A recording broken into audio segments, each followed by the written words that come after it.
je vous propose de passer à un autre sujet passionnant. Je suis très heureux d'accueillir mon ami Alexandre Kreynic pour un sujet difficile.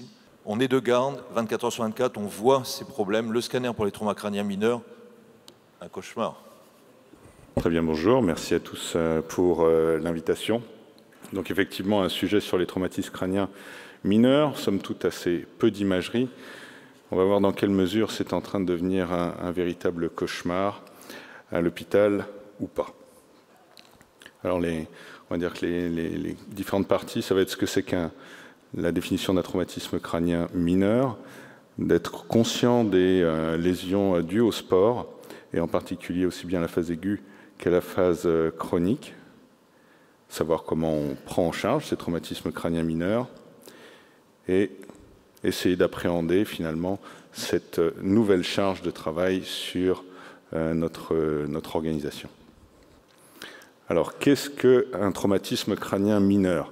Déjà, un traumatisme crânien en général, vous savez que c'est une des principales causes de mortalité chez les sujets jeunes, une des principales causes de handicap, avec une prédominance masculine.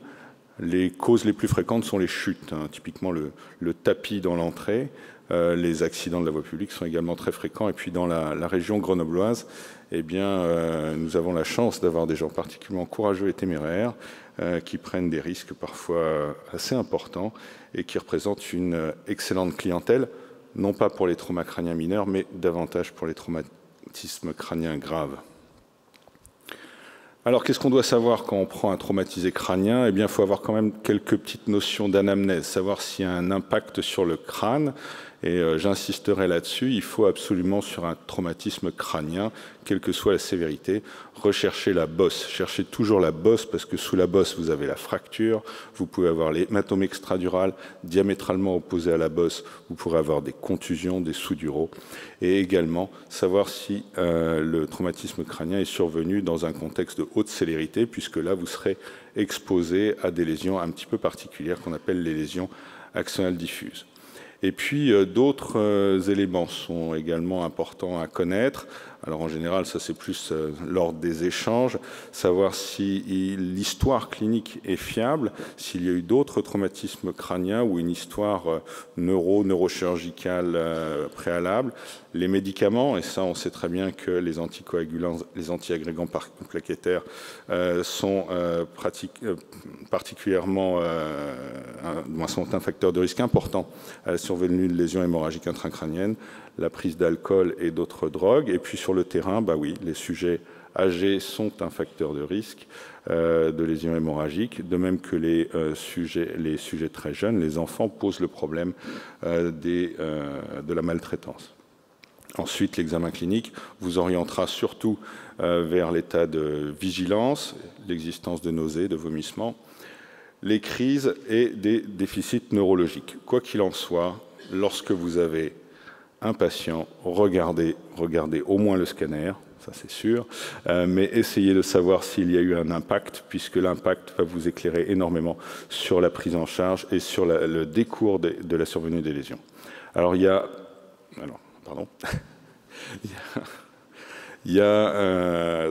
on reconnaît trois types de traumatisme crânien, les sévères avec un Glasgow qui va de 3 à 8, vous connaissez cette échelle, les traumatismes modérés avec un Glasgow de 9 à 12 et les traumatismes crâniens légers avec somme toute très peu de troubles de la vigilance avec un Glasgow entre 13 et 15.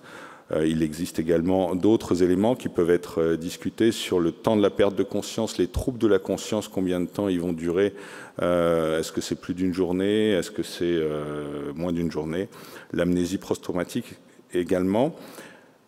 L'imagerie, eh bien, on sait que l'imagerie, avec les différents progrès, aussi bien du scanner, on va le voir aussi de l'IRM, eh bien, l'imagerie n'est pas toujours véritablement un critère discriminant pour juger de la gravité d'un traumatisme crânien. Surtout, ce qu'il faut garder à l'esprit, c'est finalement la sévérité et, disons, la mortalité associée à ces différents traumatismes crâniens. On estime que la mortalité pour les traumatismes crâniens sévères est de l'ordre de 40%, 15% pour les traumatismes modérés et à peine 1% pour les traumatismes crâniens légers. Et donc, c'est pour ce petit pourcentage que nos vies sont en train de changer.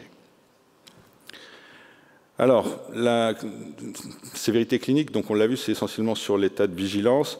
Et donc, en imagerie, on va quand même s'intéresser aux structures qui sont utiles à maintenir cette vigilance normale. Et donc, il faudra regarder essentiellement du côté du thalamus et du mésencéphale, la partie supérieure du tronc cérébral. Vous pourrez y voir toutes sortes de lésions, aussi bien des lésions primaires, parfois des contusions, parfois des lésions axonales diffuses. Dans des cas dramatiques qui sortent complètement du contexte des traumatismes crâniens mineurs, c'est les hémorragies de Duret qui sont absolument catastrophiques. Et puis vous aurez les effets de masse des différents hématomes péricérébraux, extraduraux, sous-duraux. Et puis dans un second temps, vous pourrez avoir des complications, l'hypertension intracrânienne qui, elle, représente la véritable urgence thérapeutique, sera susceptible d'entraîner des compressions en particulier du mésencéphale lors des engagements transtentoriels. Alors voici quelques exemples, j'ai quand même mis des images, mais vous verrez que pour ce qui est des traumatismes crâniens mineurs, il n'y a pas grand-chose à se mettre sous la dent. Voilà, donc c'est un sujet qui a eu un impact. Alors, non, ça, c'est pas la peine. Il n'y aura pas de flèche. Qui a eu un impact frontal gauche.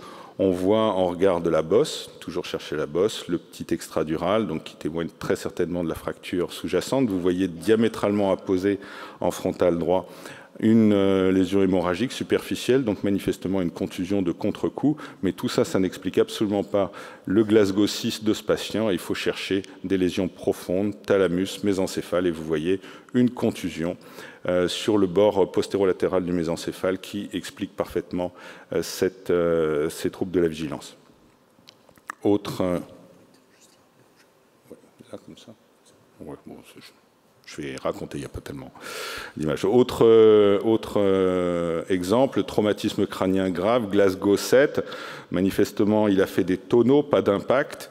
Il a fait des tonneaux dans la voiture. Et qu'est-ce qu'on voit? On voit en scanner, somme toute, pas grand-chose. Tout au plus, une petite hyperdensité dans le thalamus gauche et une lésion du massif facial.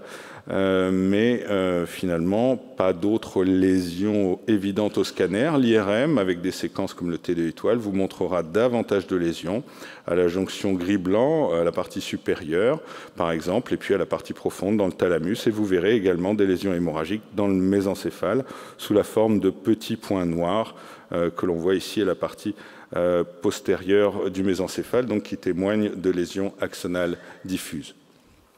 Autre cas, le Glasgow monte un petit peu, donc on sort du traumatisme crânien grave, on est quand même sur un traumatisme crânien modéré. Vous voyez le scanner cérébral sans injection à l'admission, qui est somme toute normal. Et puis lorsque, devant les troubles de la vigilance persistants, une IRM est demandée, eh bien vous voyez finalement un grand nombre de lésions, un certain nombre visibles sur la séquence flair, d'autres davantage visibles sur la séquence T2 étoile avec des lésions axonales diffuses, et puis davantage encore sur les séquences de susceptibilité magnétique qui vont vous montrer ces lésions axonales diffuses, parfois en profondeur, mais ce n'est pas toujours le cas. Il y a de fortes chances qu'aujourd'hui, quand même, que ce soit le scanner et même l'IRM avec les séquences volumiques flair ou de susceptibilité magnétique, on soit quand même encore vraisemblablement très très loin de la réalité des lésions. Le Glasgow monte encore un petit peu. Et là, on voit finalement le Glasgow 11, traumatisme crânien modéré. On y voit une contusion œdémato-hémorragique frontale. Rien en profondeur. Et finalement, il n'y a pas grand-chose à faire sur ce type de lésion. On comprend pourquoi il y a les troubles de la vigilance, mais on n'a pas véritablement de solution thérapeutique à apporter, à part de la surveillance. Voilà un autre exemple encore où vous avez un traumatisme crânien avec un Glasgow à 12. Donc on est vraiment sur quelqu'un qui va presque bien, qui n'est pas tout à fait normal. Et vous voyez que le scanner est à nouveau normal. Donc rien de particulier à signaler là-dessus. Et puis lors de la persistance de troubles un petit peu subjectifs au décours du traumatisme crânien, une IRM est demandée. Et vous voyez ces hyposignaux à la jonction gris-blanc sur la séquence T2 étoile qui témoignent de lésions axonales diffuses. Et puis voilà, finalement, ce qu'on peut voir de temps en temps dans les traumatismes crâniens mineurs, c'est la lésion qu'on va chercher, puisque finalement les autres, il n'y a pas grand-chose à faire, et en sachant que celle-ci, on va la regarder un certain temps, c'est voilà, les hématomes sous-duraux souvent chroniques dans lesquels il y a eu un nouveau saignement. Vous allez voir ces hyperdensités de la convexité. Bon, on les regarde. Il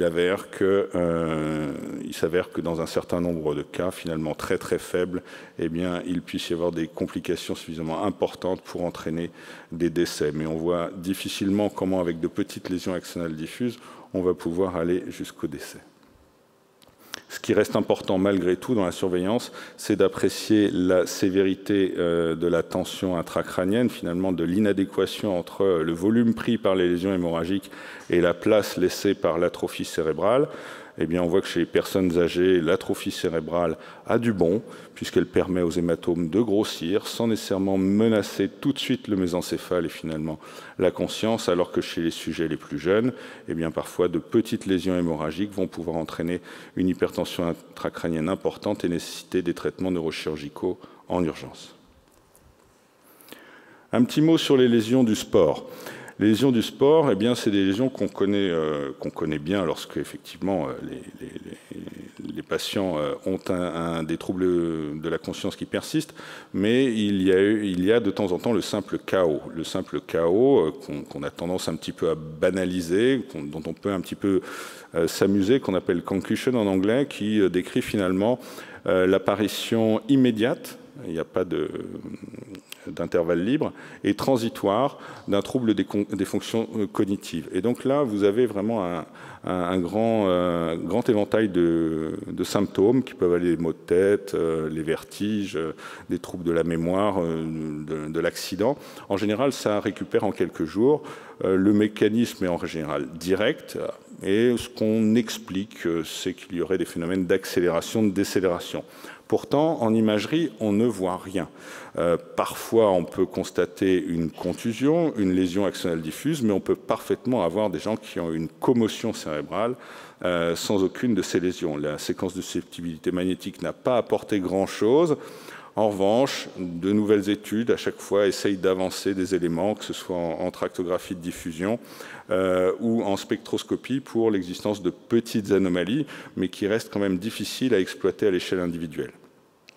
Beaucoup plus intéressant que l'imagerie ou la prise en charge initiale de la commotion, c'est ce qui va conduire à l'encéphalopathie post-traumatique chronique, c'est-à-dire ce seraient des gens qui ont des commotions répétées, en sachant qu'au décours d'un premier chaos, le deuxième chaos risque de survenir pour un traumatisme encore moins important, franchement parfois un traumatisme complètement anodin, et avec pour le coup des troubles de la vigilance qui vont durer un petit peu plus longtemps. Donc ça, c'est ce qu'on appelle le syndrome du deuxième impact. Ce deuxième impact est véritablement une menace pour ces sportifs souvent de haut niveau. Et à distance, eh bien, vous avez ces encéphalopathies chroniques traumatiques qui ont été décrites il y a maintenant quelques années, dont les caractéristiques cliniques sont très variées, avec des troubles neurologiques, psychiatriques très divers, et une anatomopathologie somme toute assez particulière. Je vous invite à voir le film Concussion avec Will Smith, qui décrit finalement l'histoire du docteur Omalu, qui, envers et contre tous, a identifié des lésions qui ressemblent beaucoup à celles de la maladie d'Alzheimer dans le cerveau de jeunes sportifs qui, en général, s'étaient suicidés.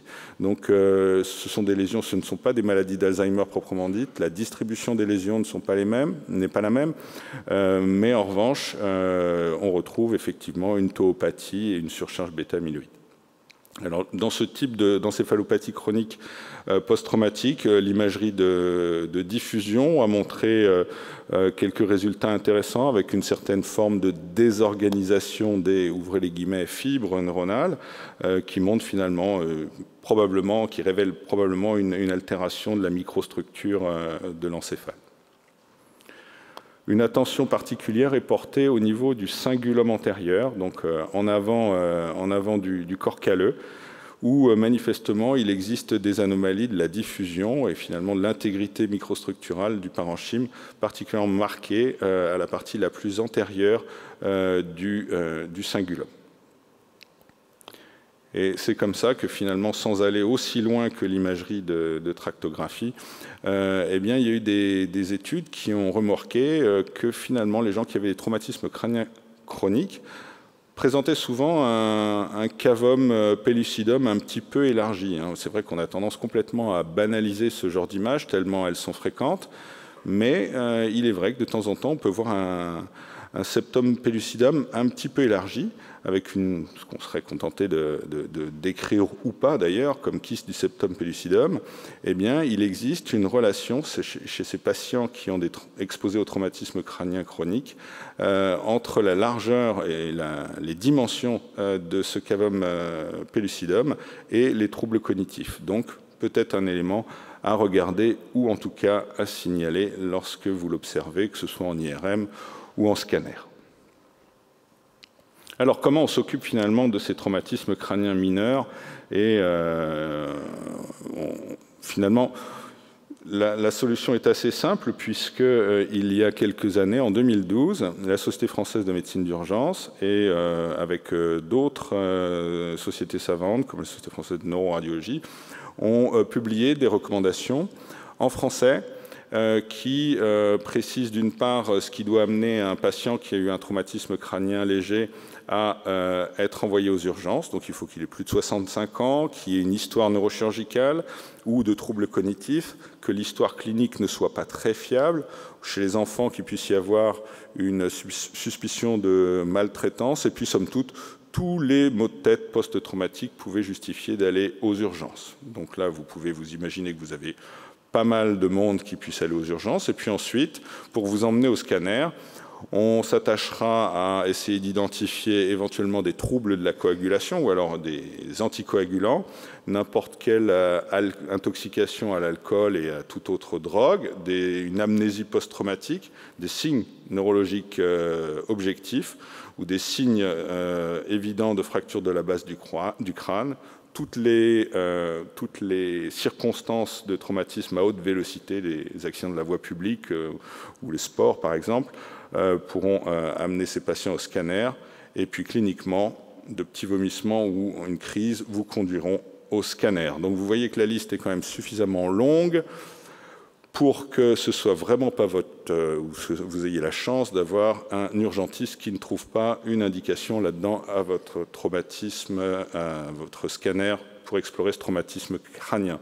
Et donc il est vrai qu'un patient qui rentre aux urgences pour un traumatisme crânien, même mineur, a de fortes chances pour aller jusqu'au scanner et va poser le problème de la gestion de ce fardeau, ou disons poids, des traumatismes crâniens sur votre organisation. Donc on est véritablement là-dedans. Le scanner cérébral est un outil de triage.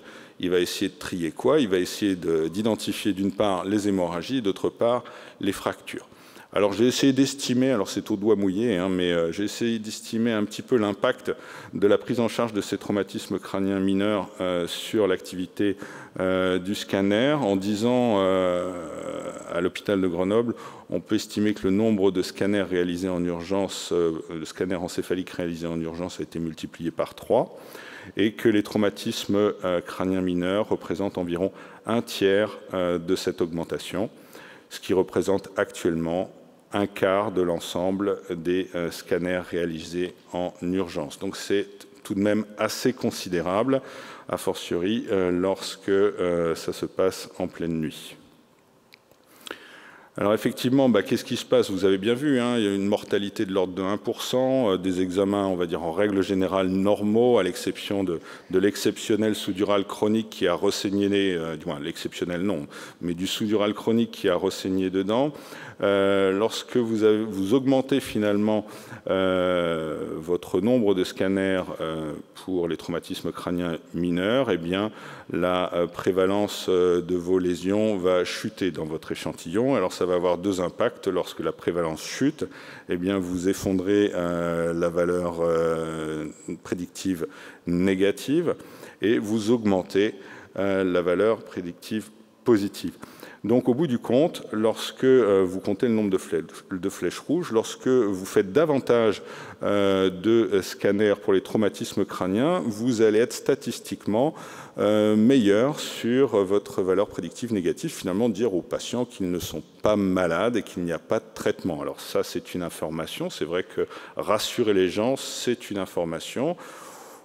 Ça fait partie également de la médecine, on va dire ça comme ça, mais lorsque les gens ne sont pas malades, les rassurer qu'ils ne sont pas malades, ça commence à être effectivement une charge, surtout lorsque l'indication augmente. Alors c'est un intérêt essentiellement judiciaire. Hein. Je pense que en augmentant le nombre de scanners de cette façon-là et d'éliminer les lésions, les éventuelles lésions, ça a un intérêt manifestement judiciaire. On veut se protéger de la justice. Et puis ça a un impact bien sûr sur les dépenses médicales. À l'inverse, lorsque vous augmentez votre nombre de scanners pour les traumatismes légers, eh bien, vous allez faire diminuer votre valeur prédictive positive, ce qui peut poser malgré tout un problème. Mais c'est finalement ce qui nous intéresse avant tout, c'est-à-dire d'aller identifier les gens malades. Alors pour essayer de maximiser, si vous voulez, votre valeur prédictive positive, eh bien, il y a des tests sérologiques qui ont été proposés, en particulier le dosage de la protéine S100B, avec un arbre décisionnel qui a été démontré comme étant intéressant du point de vue économique, tout en gardant sa valeur médicale, qui a consisté à adapter l'indication de scanner en fonction du dosage de cette protéine. Et en utilisant ce dosage, ils ont pu économiser, entre guillemets, un tiers des indications de scanner cérébral pour les traumatismes crâniens mineurs. Alors effectivement, le dosage de cette protéine 100B, elle, va conduire à une augmentation de votre valeur prédictive positive. Et c'est somme toute ce qui vous intéresse avant tout, c'est que dans votre pile de scanners, vous ayez quand même de temps en temps des scanners qui soient positifs.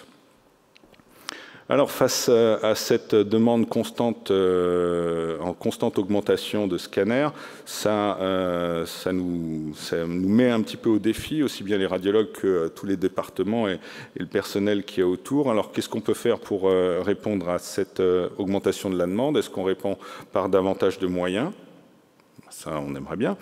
La téléradiologie, après tout, ou encore l'intelligence artificielle, puisqu'on en parlait. Alors, je ne suis pas un spécialiste ni de la téléradiologie ni de l'intelligence artificielle, mais disons que j'ai eu la chance d'écouter une fois un topo il y a quelques semaines par une entreprise, l'entreprise iDoc, qui propose un logiciel d'intelligence artificielle pour faciliter votre triage. Et donc, une fois que vous avez acquis les images sont analysées et les examens qui présentent des anomalies, soit fractures, soit petite hémorragie, eh bien, seront labellisés pour solliciter l'attention du radiologue et prioriser son interprétation.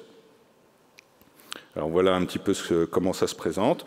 Donc vous envoyez votre examen et puis le logiciel manifestement répond en vous mettant des petites flèches là où ça n'est pas normal. Et c'est vrai que quand on voit ce genre de diapositives, on se dit bah oui, c'est vrai qu'ils sont très forts, ils peuvent être plus forts que nous, ou disons que certains d'entre nous.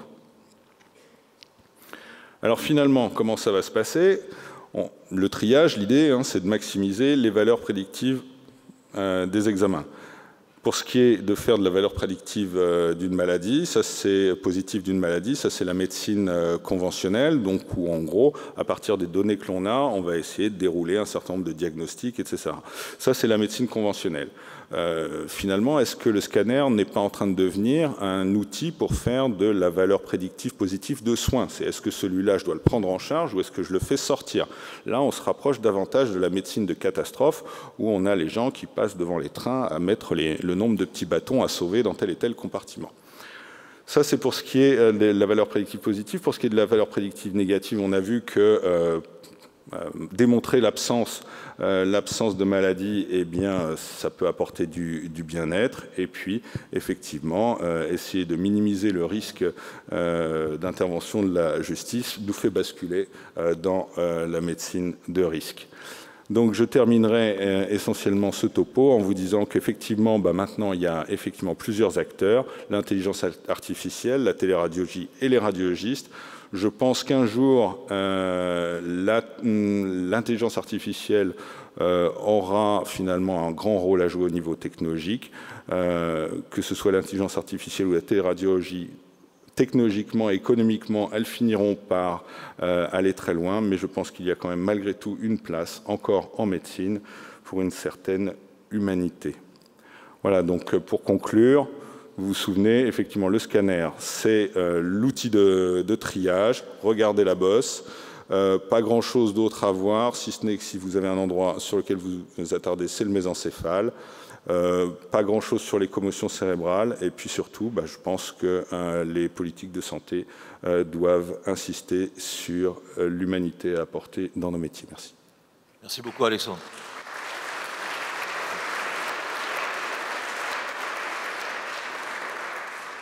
Est-ce que vous avez une question, deux questions?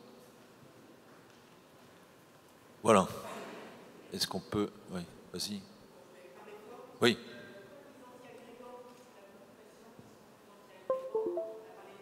Oui. Tout à fait. Le clinicien, tout ce qui pourra lui permettre de justifier un scanner, que ça ressemble de loin ou non à un des éléments de l'algorithme décisionnel, il ira au bout. Et puis après, il y a aussi de nouvelles molécules. Alors là, on a passé un petit peu l'étape, mais c'est vrai que je me souviens très bien, il y a 5-6 ans, lorsque sont arrivés ces nouveaux traitements anti-agrégants, ça a été comme une épidémie. Si vous vouliez, pour des traumatismes crâniens qui ressemblaient à rien, une petite bosse, vous aviez des hémorragies intracrâniennes monstrueuses. Heureusement, ça a duré quelques mois, et puis après, les produits ont été interdits. Voilà. Merci pour cette question et ta réponse. Ça me permet deux commentaires rapides d'expérience de garde depuis 30 ans. En fait, mon meilleur copain de sous-col d'internat a son petit gamin qui tombe de l'escalier. Bon, il est paniqué, il arrive, je lui fais le scan. Bon, il dit, bon, je vais sortir. Je dis, surtout, surveillez-le bien. 3 heures plus tard, il m'appelle, il était dans le coma, déficit, et il y avait un extradural. Donc, attention, c'est ce que tu viens de dire, hein, médecine radiologique et surveillance. Et après, ça nous est tous arrivé, 1 heure du matin, personne âgée qui est tombée sous anticoagulant ou antiagrégant. On fait le scan, 2 heures, on ne trouve rien. À 2 heures, une autre demande, on ne trouve rien. 3 heures, une autre demande, on ne trouve rien. À 4 heures, on me demande, je dis, bon, on le fera demain matin. Il me dit, excuse-moi, mais je suis pas rassuré, il y a tout petit déficit, c'est bizarre, je t'avoue franchement, c'est pas clair. On fait le scan sous-dural, ça grave sur la table, au bloc, dardard.